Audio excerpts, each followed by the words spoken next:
Eskuin eta ezker ari diren horiek, Juankar eta Jon dira, aita semeak.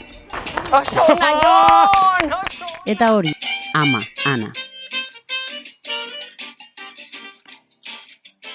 Ni Ana naiz, eta Jon, hau Jon da, eta Juankar. Familia Tobar Remiro. Familia euskaldun berria, hortxe tarte horretan. Baina euskararekin bai konprometituak, ez? Euskara ikasten saiatzen.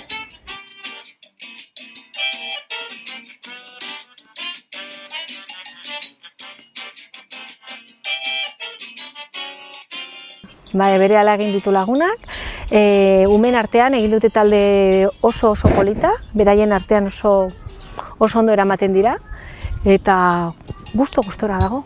Gutxi ikusten dut, beti dago jolasten, hemendik area, eta beti pozik. Eta zu, zer?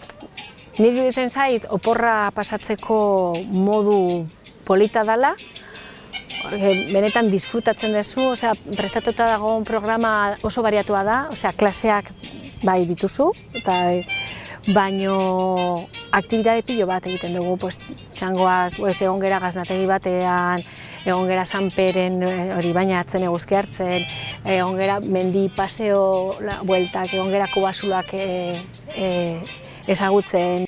Bai. Baina, ari altzarete euskaraz familian? Horrela bai ikasten dela.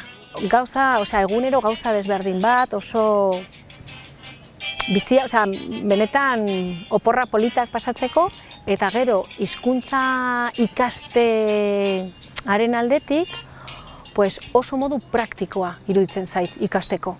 Oso praktikoa, porque alegin gutxiagokin nik uste etekin handiagoa ateratzen diozu. 24 orduko dinamikan sartu ez gero, gauza batzuk berez egiten dira.